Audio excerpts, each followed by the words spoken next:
Awal mula 1803 sampai 1821. Sepulangnya 3 orang alim ulama dari Mekah sekitar tahun 1803, yaitu Haji Miskin, Haji Sumanik, dan Haji Piobang. Mereka mengungkapkan keinginan mereka yang ingin menyempurnakan penerapan syariat Islam di masyarakat Minangkabau. Mengetahui hal tersebut, Tuanku Nan Renceh sangat tertarik lalu ikut mendukung keinginan ketiga orang ulama. Bersama dengan ulama lain, 8 tokoh ini dikenal sebagai Harimau Nan Salapan atau Harimau yang 8. Harimau Nan Salapan kemudian meminta Tuanku Lintau yang memiliki kedekatan dan kekerabatan dengan yang dipertuan Pagaruyung, Sultan Arifin Muningsyah, untuk mengajak kaum adat agar meninggalkan beberapa kebiasaan yang bertentangan dengan ajaran agama Islam. Dalam beberapa kali perundingan, tidak ada kata sepakat antara kaum Padri dengan kaum adat. Konflik ini mendorong terjadinya gejolak di antara beberapa nagari dalam kerajaan Pagaruyung. Sampai pada 1815, kaum Padri di bawah pimpinan Tuanku Lintau menyerang kaum Pagaruyung dan pecahlah peperangan di Kota Tengah.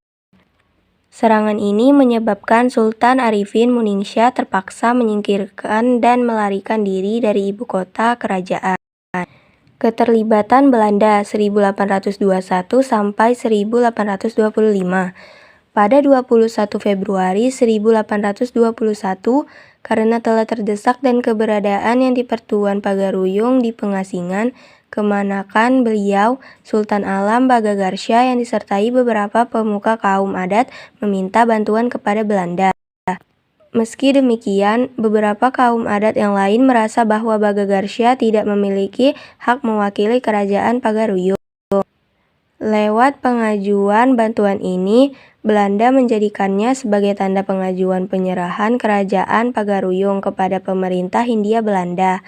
Kemudian mengangkat Sultan Tangkal Alam Bagagar sebagai Rejen Tanah Datar. Sebagai bagian atas persetujuan bantuan Belanda, kaum adat menyerahkan daerah Simawak dan Sulit Air oleh pasukan Kapten Govinet dan Kapten Dienema pada bulan April 1821 atas perintah Residen James Dupuy di Padang. Kemudian pada 8 Desember 1821 datang tambahan pasukan yang dipimpin oleh Letnan Kolonel Raff untuk memperkuat posisi pada kawasan yang telah dikuasai tersebut. Gencatan senjata 1825 sampai 1831. Perlawanan yang dilakukan oleh kaum Padri cukup tangguh sehingga sangat menyulitkan Belanda untuk mendukungnya. Oleh sebab itu, Belanda melalui residennya di Padang mengajak pemimpin kaum Padri yang waktu itu dipimpin oleh Tuanku, Imam Bonjol, untuk berdamai melalui Perjanjian Masang. Pada tanggal 15 November 1825, hal ini dimaklumi karena di saat bersamaan pemerintah Hindia Belanda juga kehabisan dana dalam menghadapi peperangan lain di Eropa dan Jawa seperti Perang Diponegoro. Perang Padri II 1831 sampai 1838. Untuk melemahkan kekuatan lawan, Belanda melanggar perjanjian gencatan senjata dengan menyerang Nagari Pandai Sikek yang merupakan salah satu kawasan yang mampu memproduksi mesiu dan senjata api. Kemudian, untuk memperkuat kedudukannya, Belanda membangun benteng di Bukit Tinggi yang dikenal dengan nama Fort de Kock. Pada awal Agustus 1831, Lintau berhasil ditaklukkan dan menjadikan lunak tanah datar berada dalam kendali Belanda. Namun, Tuanku Lintau masih tetap melakukan perlawanan dari kawasan Luhak Limo Puluwah. Benteng Bonjol terletak di atas bukit yang hampir tegak lurus ke atas, dikenal dengan nama Bukit Tajadi. Melihat kokohnya benteng Bonjol, pasukan Belanda mencoba melakukan blokade terhadap Bonjol dengan tujuan untuk melumpuhkan suplai bahan, makanan, dan senjata pasukan Padri. Namun, sampai awal September 1835, pasukan Belanda belum berhasil menguasai Bukit Tajadi. Malah pada tanggal 5 September 1835, kaum Padri keluar dari kubu pertahanannya, menyerbu keluar benteng menghancurkan kubu-kubu pertahanan Belanda yang dibuat sekitar Bukit Tajadi. Pada tanggal 9 September 1835, pasukan Belanda mencoba menyerang dari arah Luhak Limo, Puluwah, dan Padang Bubus, tetapi hasilnya gagal, bahkan banyak menyebabkan kerugian pada pasukan Belanda. Hampir setahun mengepung Bonjol, pada tanggal 3 Desember 1836, pasukan Belanda kembali melakukan serangan besar-besaran terhadap benteng Bonjol, sebagai usaha terakhir untuk menaklukkan Bonjol. Serangan dahsyat ini mampu menjebol sebagian benteng Bonjol, sehingga pasukan Belanda dapat masuk menyerbu dan berhasil membunuh beberapa keluarga Tuanku Imam Bonjol. Pada tanggal 15 Agustus 1837, Bukit Tajadi jatuh, dan pada 16 Agustus 1837, benteng Bonjol secara keseluruhan dapat ditaklukkan. Namun, Tuanku Imam Bonjol dapat mengundurkan diri keluar dari benteng dengan didampingi oleh beberapa pengikutnya, terus menuju daerah Marapak. Tuanku Imam Bonjol menyerah kepada Belanda pada Oktober 1837 dengan kesepakatan bahwa anaknya yang ikut bertempur selama ini, Nali Sultan Caniago, diangkat sebagai penjabat kolonial Belanda. Akhir Perang Padri 1838. Meskipun pada tahun 1837 benteng Bonjol dapat dikuasai Belanda dan Tuanku Imam Bonjol berhasil ditipu dan ditangkap, tetapi peperangan ini masih berlanjut sampai akhirnya benteng terakhir kaum Padri di Dalu-Dalu atau Rokan Hulu, yang waktu itu telah dipimpin oleh Tuanku Tambusai, jatuh pada 28 Desember 1838. Jatuhnya benteng tersebut memaksa Tuanku Tambusai mundur bersama sisa-sisa pengikutnya pindah ke Negeri Sembilan di Semenanjung Malaya, dan akhirnya peperangan ini dianggap selesai. Kemudian Kerajaan Pagaruyung ditetapkan menjadi bagian dari kawasan Hindia. Perang Diponegoro pada tahun 1825 sampai 1830. Pada pertengahan bulan Mei tahun 1825, Semisar memutuskan untuk memperbaiki jalan-jalan kecil di sekitar Yogyakarta. Pada salah satu sektor, patok-patok jalan yang dipasangkan orang-orang kepatihan melintasi makam leluhur Pangeran Diponegoro. Pemasangan patok-patok menyebabkan ketidaknyamanan bagi Diponegoro dan mengganggu orang-orang yang bekerja di tanah miliknya. Pati Danurajo IV tidak memberitahu keputusan Semisar, sehingga Diponegoro baru mengetahui setelah patok-patok dipasang. Perseteruan terjadi antara para petani penggarap lahan dengan anak buah Pati Danurajo sehingga memuncak pada bulan Juli. Patok-patok yang telah dicabut kembali dipasang sehingga Pangeran Diponegoro menyuruh pengganti patok-patok dengan tombak sebagai pernyataan perang. Pada tahun 1827, Belanda melakukan penyerangan terhadap Diponegoro dengan menggunakan sistem banteng sehingga pasukan Diponegoro terjepit. Pada tahun 1829, Kiai Majo, pemimpin spiritual pemberontak, ditangkap.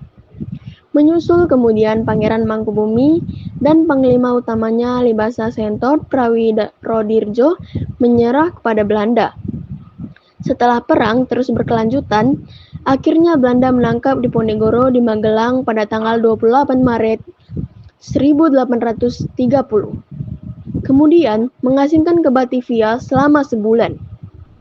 Sebelum dipindahkan ke Sulawesi hingga akhir hayatnya pada September 1829, terlihat jelas bahwa pasukan Diponegoro akan menderita kekalahan. Diponegoro pun bercerita ke Mangkubumi bahwa tak ada pilihan lain selain menjadi martir. Sebagian komandannya sudah menyerah atau ditangkap oleh pihak Belanda. sehingga hanya tersisa sedikit pengikutnya yang setia. Pada tanggal 28 Maret tahun 1830, Jenderal de Kock mengundang Diponegoro untuk melakukan perundingan di Wisma Karesidenan Magelang. Namun Diponegoro justru ditangkap dan de Kock mengkhianati kode etik perundingan. Diponegoro awalnya dikirim ke Semarang dan tinggal di kediaman Residen Semarang. Ia kemudian dikirim ke Batavia dan diasingkan di Stadhuis atau kini Museum Sejarah Jakarta mulai 8 April hingga 3 Mei 1830. Ia lalu diasingkan ke Manado selama 3 tahun. Kemudian dipindahkan ke Makassar pada tahun 1833, wafatnya di Benteng Rotterdam pada tanggal 8 Januari tahun 1855. Sebenarnya sudah menduga penangkapannya akan terjadi, namun ia merasa kecewa dengan sikap pihak Belanda yang awalnya bersedia memenuhi tuntutannya, tetapi malah berbalik arah menangkapnya. Ia datang ke Magelang dengan maksud untuk berunding dan ia seharusnya diberi kebebasan penuh untuk pergi jika tidak mencapai kesepakatan. Nyatanya, Belanda sebenarnya tidak pernah bermaksud membiarkan Pangeran Diponegoro lolos, karena ia telah menjadi sumber ancaman besar bagi Belanda selama 5 tahun perang.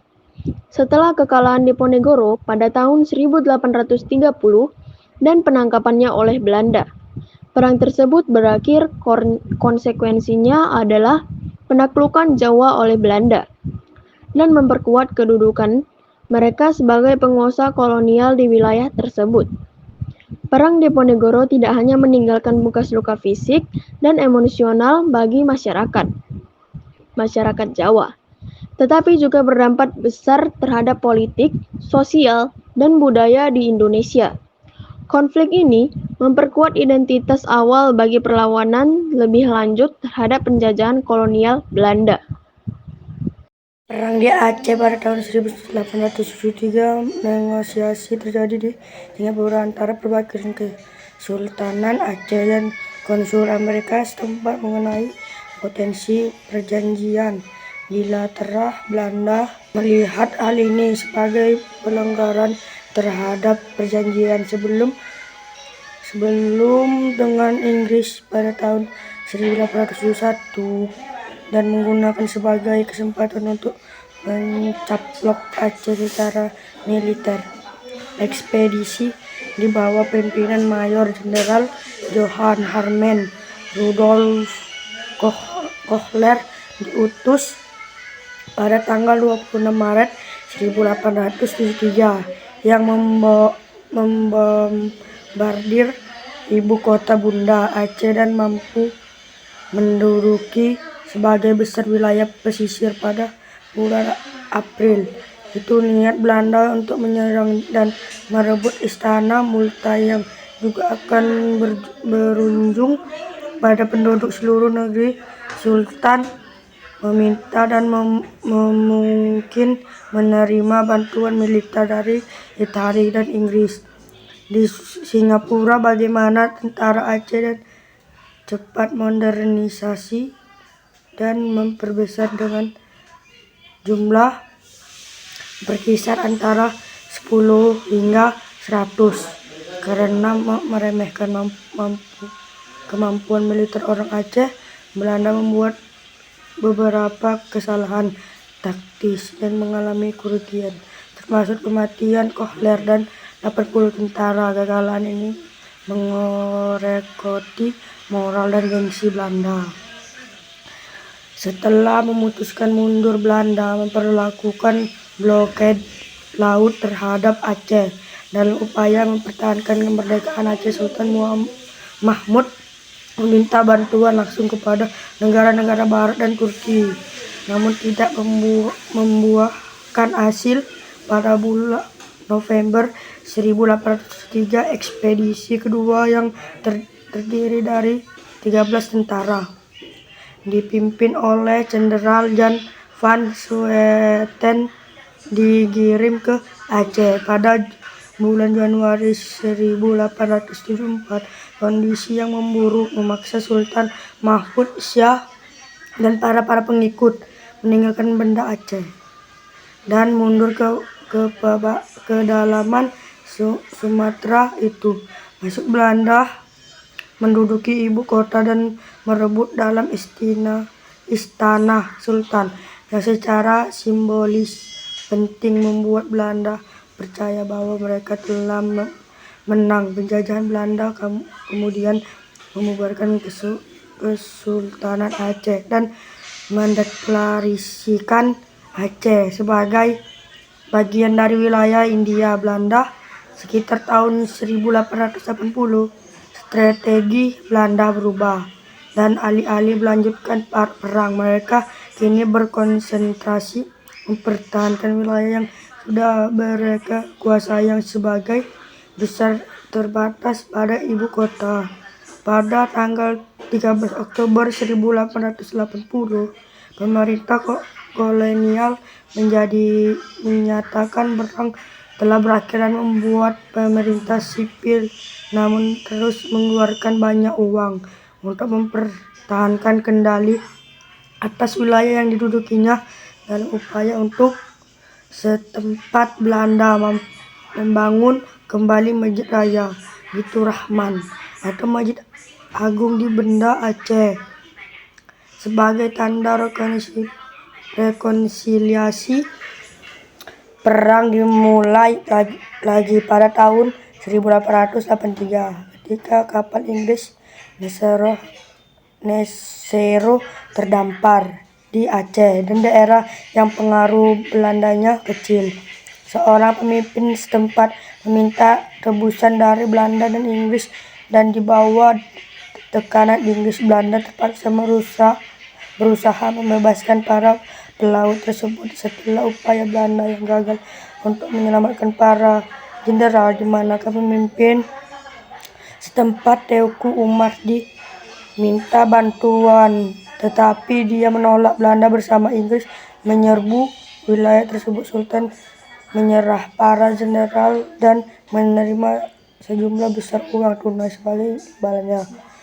Menghadapi musuh yang memiliki teknologi lebih unggul, masyarakat Aceh melakukan perang gerilya, khususnya perangkap dan penyergapan pasukan Belanda, membalas dengan memusnahkan seluruh desa dan membunuh tahanan dan warga sipil.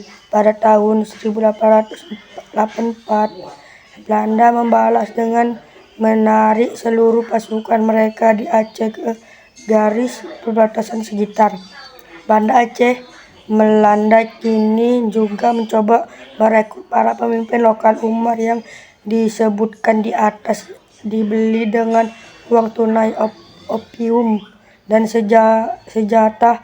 Umar mendapat gelar Panglima Perang Besar pada 1 Januari 1894. Umar bahkan mendapatkan bantuan Belanda untuk membangun pasukan, namun 2 tahun kemudian Umar malah menyerah Belanda dengan pasukan barunya. Mukanya membantu Belanda dalam menundukkan Aceh. Bagaimana pada tahun 1892 dan 1893 Aceh tetap merdeka meskipun ada upaya Belanda.